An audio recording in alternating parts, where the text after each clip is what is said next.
የነዚህ እዚህ ላይ ያሉት ፊልም አይደለም፣ ሟች ናቸው። በአንድ ጀንበር በአንድ ቀን የሞቱ ሮመዳን ላይ ሮመዳን 27 ነው አልሙህም ለይለተል ቀድር 26 27 እንደዚህ ነው። አልሙህም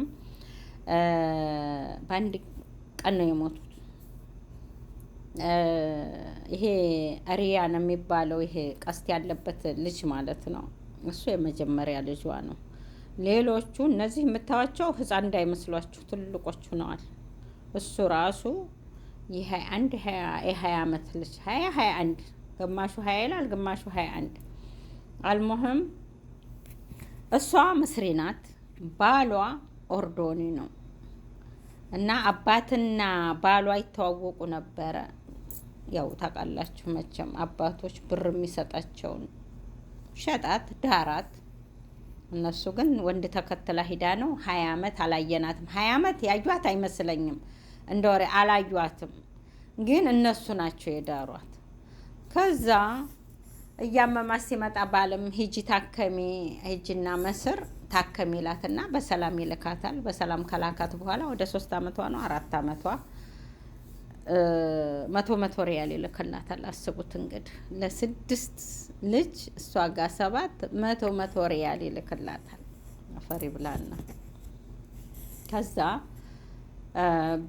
ቤተሰቦቿም አልተቀበሏትም። እህቷ እንግዳ ታውቃለች እዛ 4 ዓመት መስር እንደነበረች እንዳለች ገርማችኋል። ከዛ ማንም የላትም፣ ማንም ከሰው ማትቀርብም አሉ። ሚስኪና ልጆቿን ስብስብ ባርጋ እየራባቸው እየጠማቸው በቃ ልጆቿ ጋር ነው አሉ።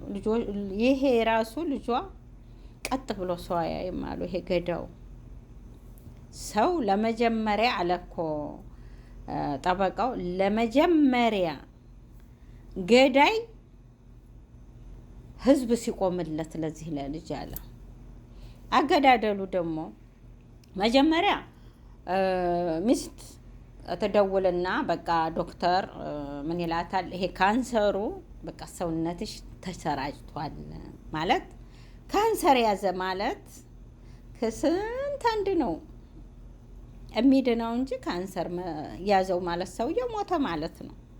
እሷ ደግሞ ሰውነቷ ላይ ተሰራጭቷል ካንሰሩ።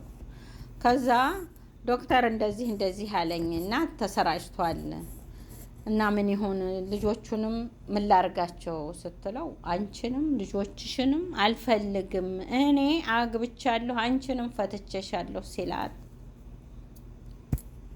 ምስኪና እብድ ትልና ምን ላድርጋቸው እነዚህንስ ልጆች ምን ከምን ነው የሚሆኑት? እኔ ነገ ጧት ሟች ነኝ ትላለች።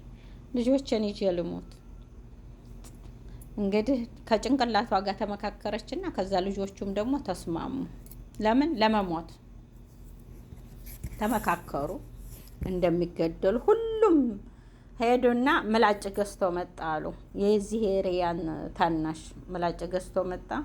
ምላጭ ከገዛ በኋላ አሉ እሷ ትይዛለች፣ ልጁ እንትን ይቆርጣል፣ ጅማታቸውን ልጁ ይቆርጣል።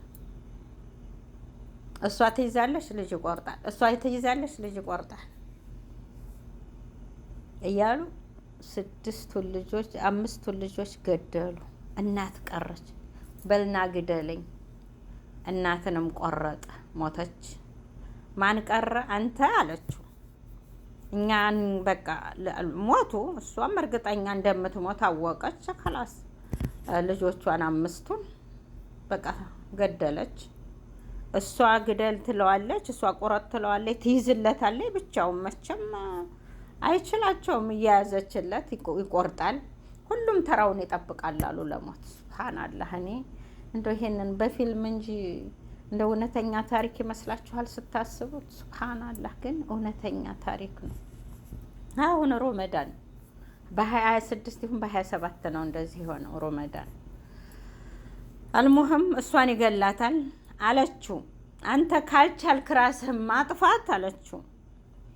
ስጡህ ላይ ወጥተህ 13 ዶር ነው አስቡት። ስጡህ ላይ ወጥተህ ራስህን ወርወር ትለዋለህ። እጁንም ቆርጧል፣ አልሞተም። አንገቱ ላይ ቆርጦታል፣ አልሞተም። ሞች አርዷቸዋል፣ ቆርጧቸዋል። ደማቸው ይሄ ጅማታችን ሲቋረጥ ደም አይደል እንትን የሚለው እንደዛ ነው እንጂ አንገት አይደለም ያረደው።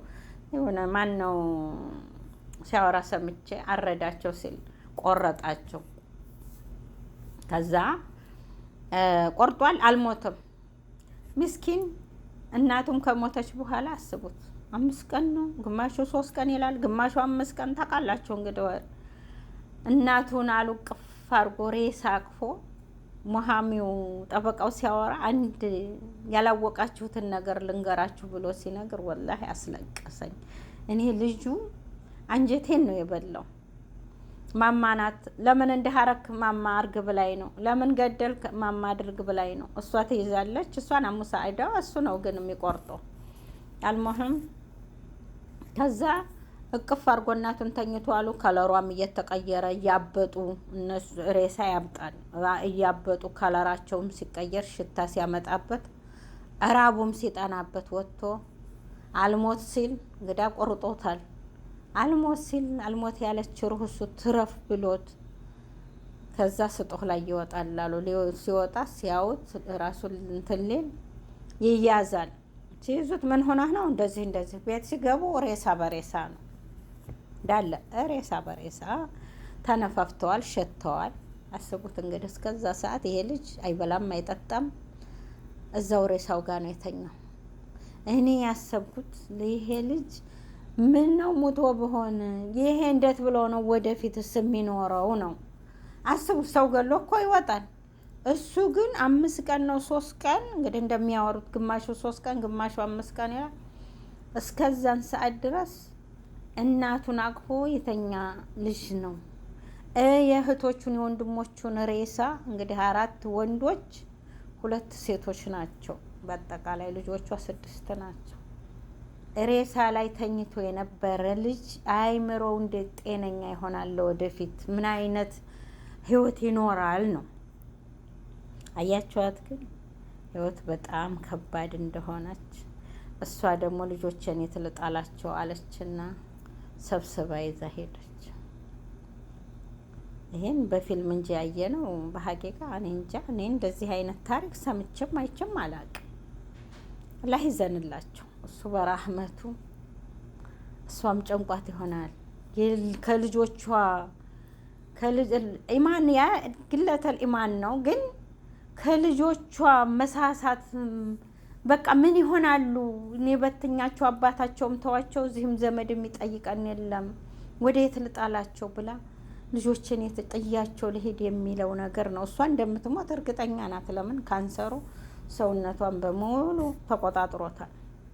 እና እንዲህ አይነትም ታሪክ አለ። አዱንያ ከባድ ናት።